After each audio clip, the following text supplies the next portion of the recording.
ጤና ይስጥልን እንደምን ከረማችሁ እንደምን ሰነበታችሁ ክቡራን ተመልካቾቻችን ዛሬ እንግዲህ በጠይም በብዕር ቤታችን ዛሬ ልናነሳው እንደው ገጽ በገጽ ልናነበው የወደድነው ድንቅ ሰው የኮሜዲ ኮከብ ንጉስ ነው። እንግዲህ በ1900 ዓመተ ምህረት ላይ ለንደን ውስጥ በሚገኝ የቲያትር ቤቶች መግቢያ በሮች ላይ የአይኖቹ ውሃ ቀለም ጥቁር የሆነ ቀጭንና ረሃብተኛ ላይ ተቀምጦ ይውል ነበር። እንግዲህ ምንም እንኳን የዚያ ልጅ አካል ደካማም ቢሆን ባስተያየቱ ኮስታራና ቆራጥ መሆኑን ያመላክት ነበር ይላሉ። በዚያ ዘመን በየቲያትር ቤቶቹ በራፍ ሲጠባበቅ ይውል የነበረውም የቲያትር ስራ ተሳታፊ ለመሆን ያስችለው ዘንድ እድል ወይም አጋጣሚ ለመጠባበቅ በማሰብ ነበር።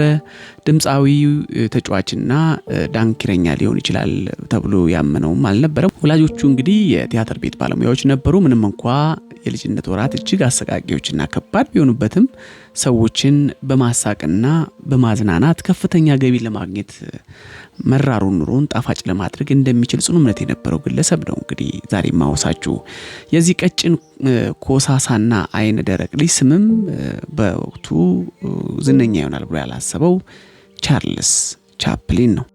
እንግዲህ ድሪቶን ለብሶ ስራ ፍለጋ በየቲያትር ቤቱ በራፍ ደጅ ሲጠና ይውል ነበር። አንዳንድ ጊዜም ሳምንቱ የላንክሻየር ወጣቶች በሚል መጠሪያ ይታወቅ ከነበረው የተጫዋቾች ቡድን ጋር በየቀበሌው ሲዞር ይውል ነበርና ከዚህ ቡድን ጋር እንደተቀላቀለ በመጀመሪያ የተጫወተውም እንደ ውሻ ተመስሎ ነበር። እነዚህ ወጣቶች በየደረሱበት ከተማ በሆነው ሁሉ ስፍራ የሚተኙ ናቸው። እንግዲህ ሌሊትም የሰካራሞች ድንፋታ ሲያዳምጡ በፍርሃትና በብርድ ሲንቀጠቀጡ የሚነገርላቸው የሚያሳዝኑ እንደነበሩ ይነገራል የታሪክ ድርሳናቸው። እንግዲህ ያው የቻርልስ አባት ከልክ ያለፈ ጠጪ ስለነበረ የሞተውን በዚሁ በመጠጡ ጠንቅ ነበር። እናቱ ደግሞ ያልተማረች ድሃ ስለነበረች ቻርልስንና ወንድሙን ሲዲ እንድትረዳ የማትችል እንደነበረች ይነገራል። ብዙውን ጊዜ የአእምሮ ህመም የሚያጠቃት ስለነበረች ያልጋ ቁራኛ ሆና የምትኖር ሴት ነበረች። እንግዲህ ህመሟ ታገስ ብሎላት እንግዲህ ቀና በምትልበት ጊዜም እንኳን ቢሆን የራሷ በሆነ ዓለም የምትኖር ከልጆቿ ጋር መስማማትና መኖር የማይቻላት እየሆነች እንደሄደች ይነገራል። እንግዲህ ከድህነቷ ላይ እንደዚያ የሆነ የአእምሮ በሽታ የሚያስጨንቃት በመሆኗም የልጆቹ ኑሮ በጭንቀትና በድህነትና በጨለማ ውስጥ የሚጓዝና የማሳለፍ እድል እንዲኖራቸው ተደረገ። ህይወት እንግዲህ በዛ መልክ ቀጣቻቸው። የወላጆቹ ኑሮ እንደዚህ አሰቃቂ የሆነበትም ያው ቻርልስ የዕለት ምግቡን ለመቀላወጥ በየጎዳናው የሚንከራተት በየደረሰበት የሚያድር ሆነ። አንዳንድ ጊዜ የድሆች ልጆች ማሳደጊያ ወደ ነበረው ድርጅት ይላክና ሰነባብቶ ይወጣል። ያ ድርጅትም ህፃናትን የሚያሰቃይ ስለነበረ አይወደውም ነበር። ውሎ አድሮም ጥሎት የሚጠፋው ለዛም እንደነበር ነው የሚናገረው። ባንድ ወቅት ሲናገር እንደነበረው እንግዲህ እንደዚያ ሆኖ የወጣትነት ዘመኑን ካሳለፈና የ30 ዓመታት ጎልማሳ ከሆነ በኋላ ቻርልስ ቻፕሊን ወደ ንጉስነቱ ምዕራፍ መሸጋገር ቻለ። ያ ሁል ጊዜም ህይወት እንደጠበቅናት አይደለችም አይደለ? መከራዋን ብቻ ሳይሆን አንዳንድ ጊዜ ጣፋጭ ፍሬዎቿንም የምንመገብባቸው ጊዜ እንደሚመጣ ይታወቃል። ሁል ጊዜም የጊዜ ጉዳይ ነው። ጊዜን እያሰቡ ጠንክሮ መስራት፣ አላማን ማሰብ፣ እንደዚሁ ደግሞ ለዓላማ የሚደረጉ የሚከፈሉ ዋጋዎችን በጽናት መታገል ከቻለ ሰው ፍሬውን የሚበላበት ቀን አንዲት ደቂቃ 1 ሰከንድም ልትሆን እንደምችል ይታወቃልና እንግዲህ ቻርልስም በዚህ ህይወት ውስጥ በመከራ ህይወት ውስጥ ቢያልፍም አንድ ቀን ግን ወደ ንጉስነት የመሸጋገር ዕድል ያገኘበት ጊዜ ነበረ። በዓለም ላይ የታወቁትን ታላላቅ ሰዎች ባለጸጎችንና ባለሙያዎችን እየተቀበለ ከሚያስተናግድበት ሰገነት ላይ መውጣት ቻለ። ዝናውን የሰሙ ሁሉ ሊያነጋግሩት የሚፈልጉት መሆን ቻለ። እንደ ዊንስተን ቸርችል፣ አልበርት አንስታይንና ማህተመ ጋንዲን የመሳሰሉ ሰዎች ሲቀበልና ሲያነጋግር ፎቶግራፍ አንሺዎችና ዝናውን የሚያስተጋቡለት ሌሎች ጋዜጠኞች በዙሪያው ይከቡት ጀመረ። እንግዲህ አዲስ በተከፈተው የኑሮ ምዕራፍ ውስጥም በታላላቆቹ ሲኒማ ቤቶች ቻርልስ ቻፕሊን የኮሜዲው ንጉስ ሆኖ መታየት ጀመረ። እንግዲህ ታይቶም የማይሰለች ሆነ። እንግዲህ በዛ ዘመን ብቻ ሳይሆን በዘመናችንም ጭምር የማየሙ ንጉስ ነው በኮሜዲው ዘርፍ የምናስታውሰው ነው። ቻርልስ እንግዲህ ወደዚህ አስደናቂ አስደሳች ምዕራፍ የተሻገረበትም ተአምር ሲጽፍ እንግዲህ ምን አለ? ዋናው ምስጢር በራስ መተማመን ነው። በራስህ ባንተነት እመንበት።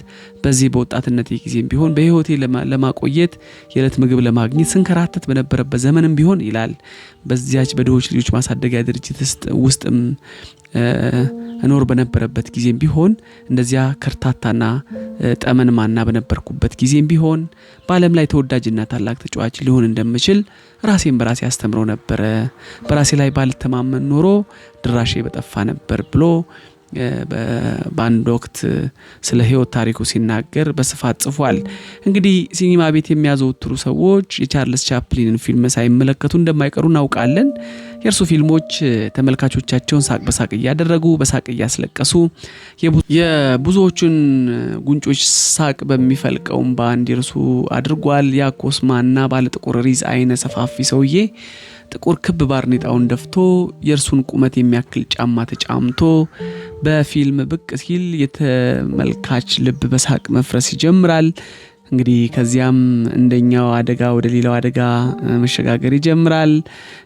በበረዶ ክምር ሲንከባለል ሲተኛ፣ ከመስኮት ላይ ዘሎ ሲወድቅ፣ ድልድዩን ጥሶ ሲወርድ፣ ግዙፉን ሰዎች ጋር ግብ ሲገጥም፣ ዞር ብላ ልታየው ከማትፈልግ ሴት ጋር ልቡን የሚሰልፍ ፍቅር ሲይዘው፣ እንደው ብርቱ ባህሪው ደግሞ እንደዚሁ ወደ ባለጸግነት ሲሸጋገር፣ ብርቶችን ሲያጠቃ፣ ሲያስፈራራ፣ ሲቋቋም፣ ሲረታ በፊልሞቹ ያሳየናል። መቼም የእርሱን የኩምኩምና ስራዎች በጽሁፍ ለመግለጽ የሚያስቸግር እንደመሆኑ መጠን በንግግር ለመግለጽ አስቸጋሪ እንደሚሆኑ መጠን ያው በምስል ማየቱ የበለጠ የልጁን የኮሜዲና አቅም የሚያሳይና የሚገልጥ መሆኑን ለናንተ መንገር አይተበቅብኝምና እንግዲህ በተለይ ትንሹ ዱርዬ በተባለ ጨዋታው ውስጥ ያሳያቸው ባህሪያት ቻርልስ ማለት ነው እጅግ አስገራሚዎች በመሆናቸው በመቶ የሚቆጠሩ ፊልሞች ተሰርተውበታል።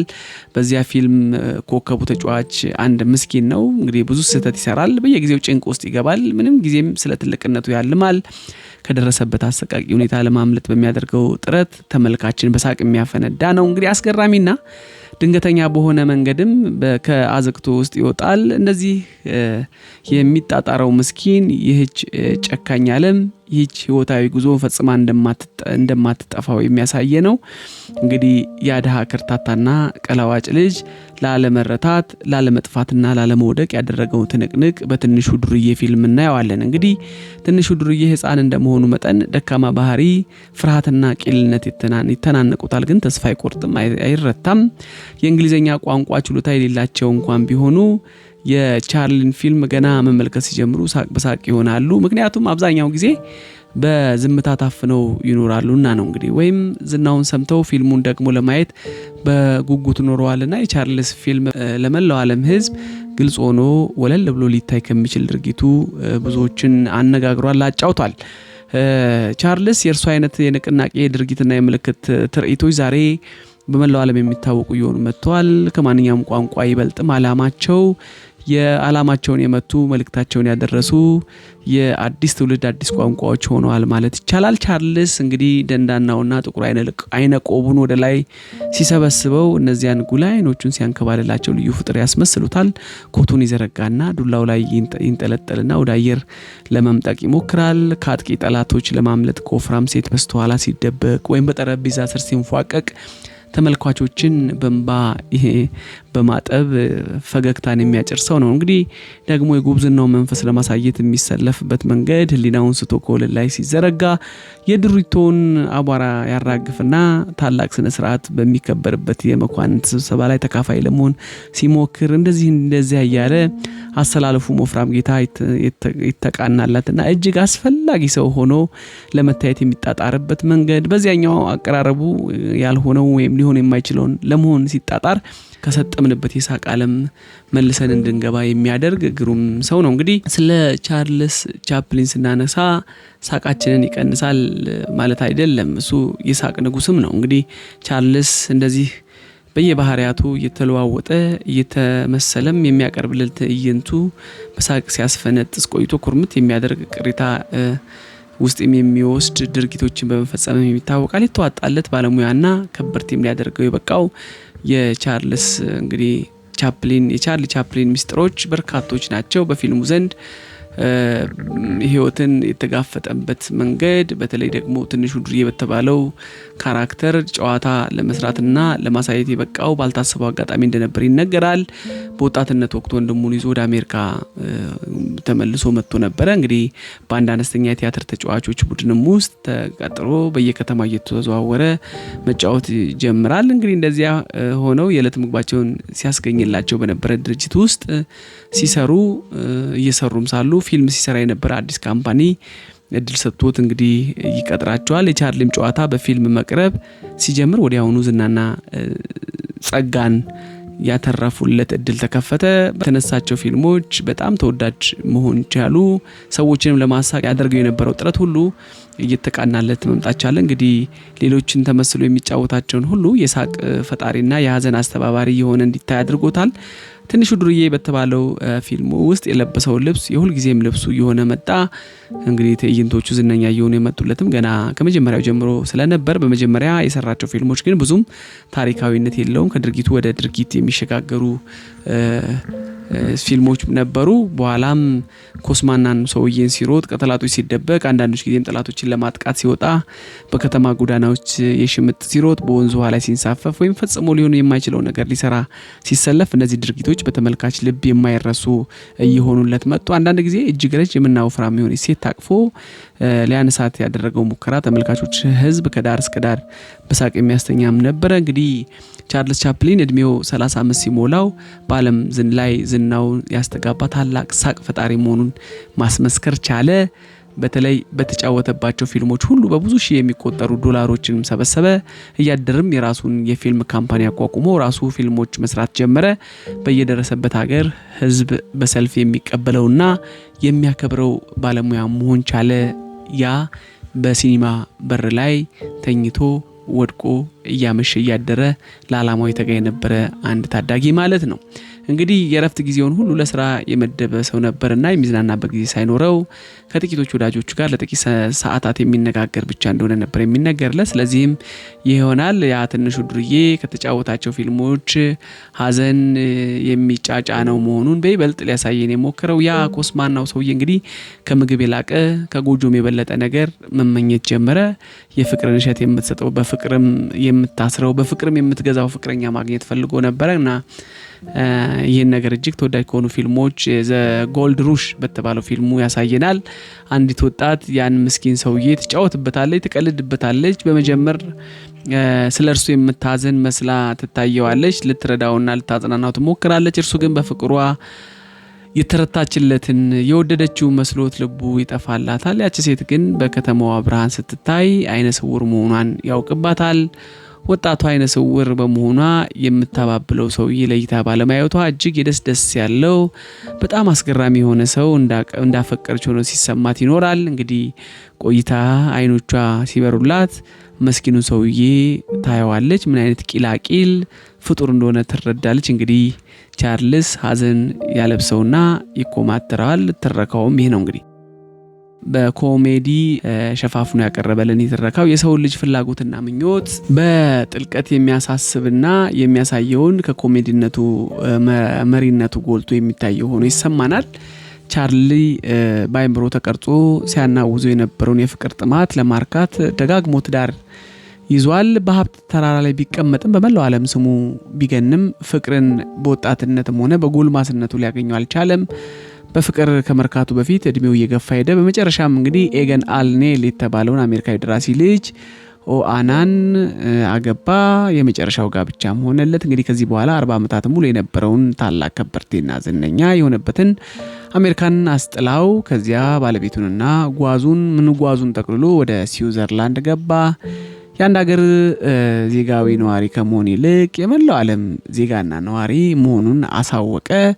በባህሪውና በስራውም የመላው ዓለም አሳቂ መሆኑን በ1920 እና በ1930 ክፍለ ዘመናት የሰራቸው ዝነኛ ፊልሞች ይህን ስራውን የሚያረጋግጡለት ድንቅ ሰው ነው። በህይወቱ መጨረሻ ጊዜ እንግዲህ ለብዙ ዓመታት ተለይቷቸው ወደ ነበሩት አሜሪካና እንግሊዝ ተመልሶ ላበረከተው ታላቅ ስራው የተዘጋጀለትን ታላላቅ ሽልማቶች ከየሲኒማ ቤቶች ተቀብሏል። በ88 ዓመት እድሜውም እዚያው ስዊዘርላንድ ውስጥ በ1977 ዓመተ ምህረት አረፈ። የእርሱ ሞት በመላው ዓለም ከፍተኛ ሐዘንና ትዝታ ሊፈጠር ችሏል።